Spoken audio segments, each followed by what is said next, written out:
Good afternoon, distinguished guests, esteemed colleagues, and global leaders in crisis and disaster management. It's an honor to stand before you today here at the 2025 World Crisis Emergency Management Summit. Salam wa alaikum, welcome and good afternoon.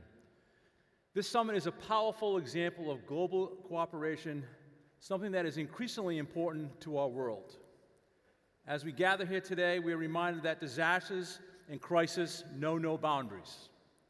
They do not respect political boundaries, economic divides, or technological gaps. Over the past decade, we have witnessed an alarming increase in not only the frequency of disasters, but in their severity. Along with this increase in this frequency and severity is the cost of responding to these disasters has multiplied.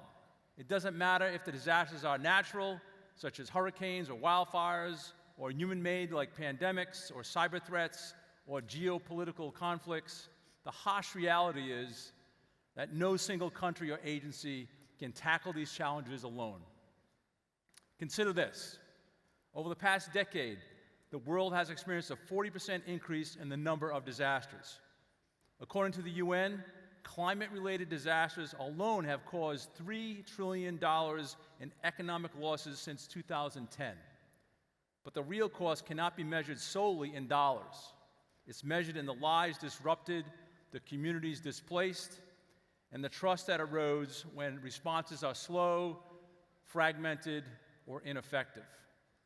The COVID-19 pandemic starkly illustrated this interconnectedness as supply chain disruptions in one part of the world rippled across continents, affecting healthcare systems, economies, and societies.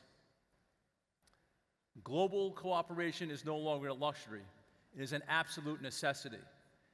And while many of us in this room understand this imperative, translating that understanding into action remains a challenge. So today I will explore how we, as emergency management practitioners, public safety professionals, and decision makers, can empower global cooperation, overcome obstacles, and seize new opportunities to build a safer, more resilient world. First, we must confront the reality that the risk landscape we face today is more dynamic and complex than ever. Disasters have become more frequent, severe, and unpredictable, exacerbated by crime, by climate change, urbanization, and geopolitical instability. The UN Office of Disaster Risk Reduction predicts by 2030 there could be as many as 560 disasters per year, more than one every day. And disasters do not respect borders. The growing intensity of hurricanes, floods, wildfires has been well documented. But we also recognize the increasing sophistication of cyber attacks targeting critical infrastructure. The Colonial Pipeline ransomware attack in the United States, for example, disrupted fuel supplies to millions, an incident that underscored how cyber threats can create cascading effects on physical systems. Moreover, humanitarian crises, which I refer to as conflicts as a disaster, are displacing millions worldwide. According to the UNHCR, over 114 million people were forcibly displaced by conflict and violence in 2024, numbers not seen since World War II. These displacements exacerbate vulnerabilities, triggering secondary crises such as food insecurity, water scarcity, inadequate housing, and disease outbreaks. The COVID-19 pandemic was a sobering reminder of how interconnected our vulnerabilities are. Countries that effectively coordinate public health responses, ensured timely vaccine distribution, and maintained open lines of communication with their neighbors experienced quicker recovery and less societal disruption.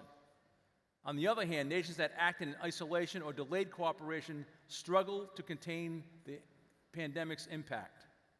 Each of these conflicts demand a rapid, coordinated global response. The speed, scale, and complexity of the modern crisis make real-time collaboration between governments, private sectors, and a civil society crucial. If we want to build a more resilient world, we must embrace the reality that no nation is immune and no nation can go it alone.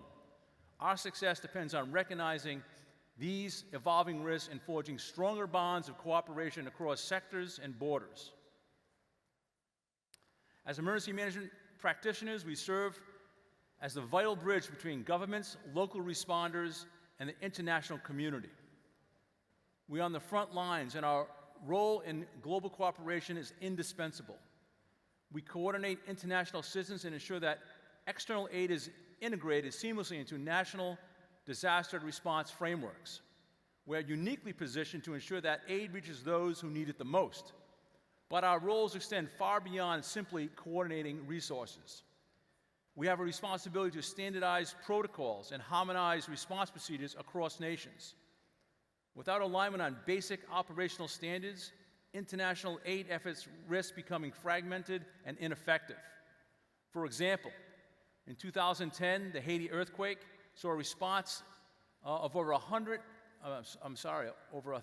NGOs pour into that country, each with its own approach, leading to duplication of efforts and confusion.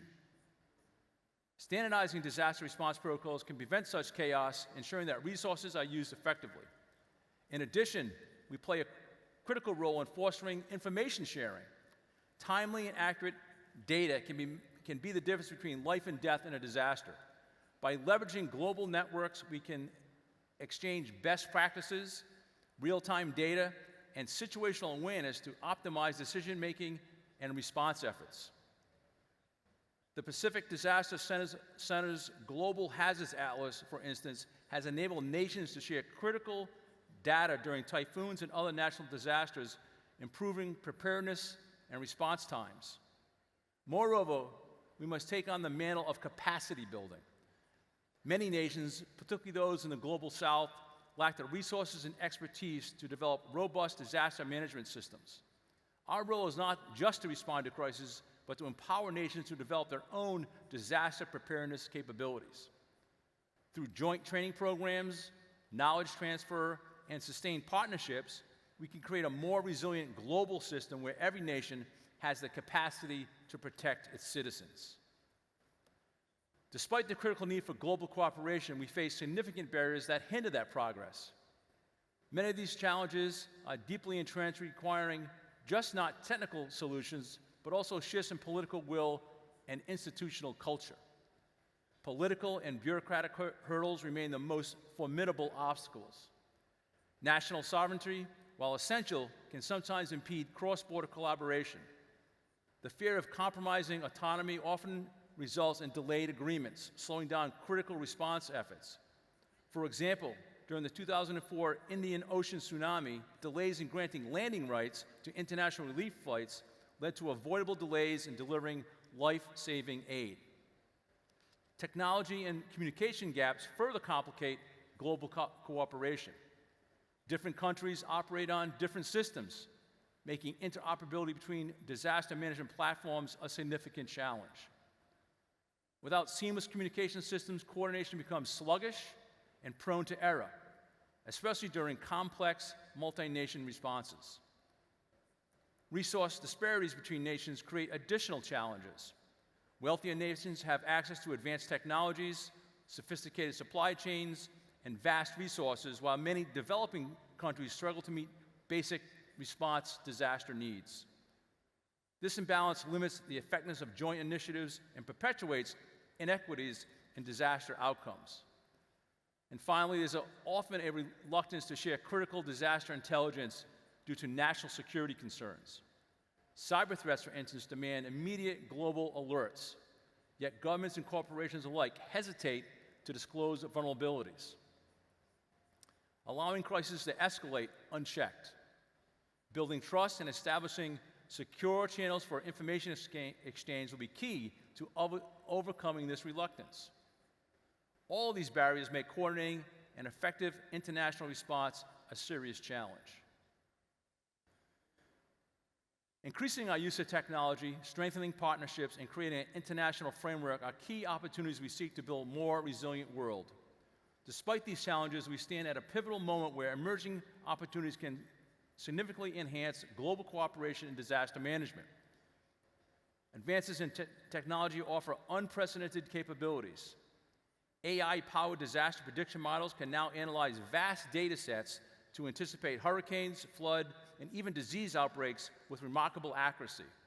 For example, IBM's Watson AI has been used to predict the spread of infectious diseases, given emergency responses a valuable lead time. Real-time satellite imagery and drone technology can provide rapid damage assessments, allowing responders to prioritize resources more effectively.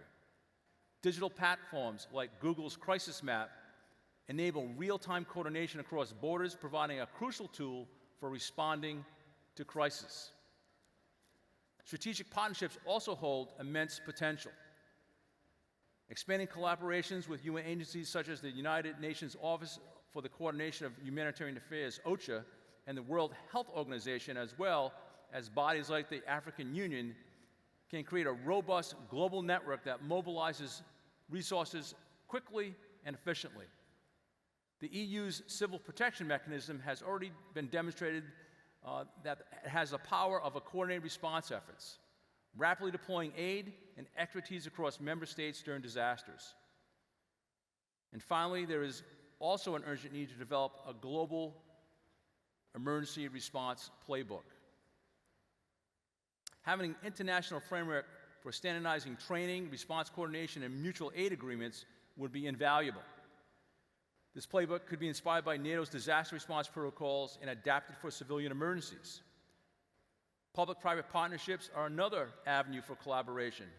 Companies like Amazon, Google, and IBM are already playing an essential role in building disaster resilience into supply chains.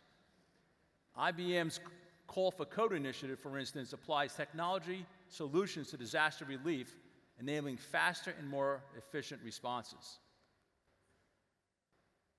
We don't have to look far for inspiration. There are already successful models of global cooperation that offer valuable lessons. The Association of Southeast Asian Nations and their Coordinating Center for Humanitarian Assistance is a prime example. By fostering joint training programs, resource sharing, and streamlined communication, it has significantly improved the nation's collective disaster response capacity. Their unified approach has led to a faster, more coordinated responses to typhoons, earthquakes, and other disasters. Another successful model is the Pacific Tsunami Warning System.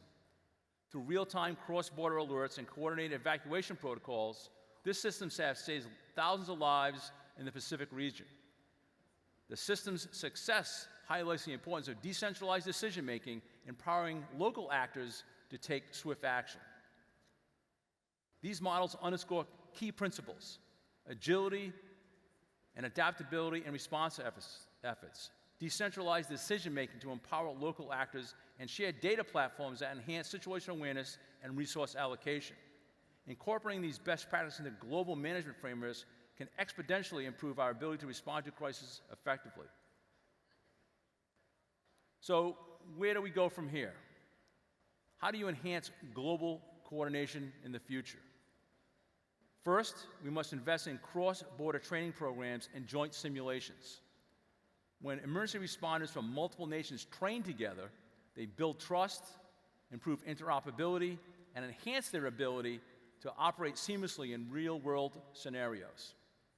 The UAE's annual Humanitarian Assistance and Disaster Relief exercise provided an excellent model for these types of programs. Developing unified emergency response protocols is equally critical. Establishing standardized guidelines covering everything from information sharing to logistical coordination can harmonize global efforts during crisis. The Emergency Management Accreditation Program, or EMAP, framework offers a proven template for standardizing response protocols worldwide. We must also expand knowledge-sharing networks. Platforms like the UN's Prevention Web, which disseminates real-time updates on disaster risk and impact, should be scaled to facilitate faster and more accurate decision-making. Enhanced AI-driven decision support systems can further revolutionize our ability to predict, assess, and respond to crisis. And lastly, expanding international mutual aid agreements will be essential. By creating formal agreements that allow for the rapid deployment of personnel, equipment, and resources across borders, we can ensure no nation faces a disaster alone. The future of disaster management is inseparable from the future of global cooperation. In a world where crises are completely complex, interconnected, and unpredictable, we cannot afford to operate in silos.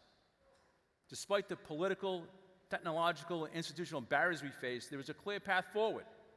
Innovation, partnerships, and shared strategies can forge a new era of resilience, one where nations collaborate seamlessly to protect their citizens from harm. Imagine a future where every disaster alert, every emergency response, and every recovery effort are strengthened by real-time global coordination. I urge each of you, leaders, policymakers, and responders, to become champions of international cooperation. Advocate for policies that promote shared responsibility. Invest in technologies that enhance situational awareness, and foster partnerships that strengthen global resilience. As His Highness Sheikh Mohammed bin Rashid Maktoum once said, "The future belongs to those who can imagine it, design it, and execute it." Let us imagine, design, and execute a future where no nation stands alone in the face of disaster. Thank you.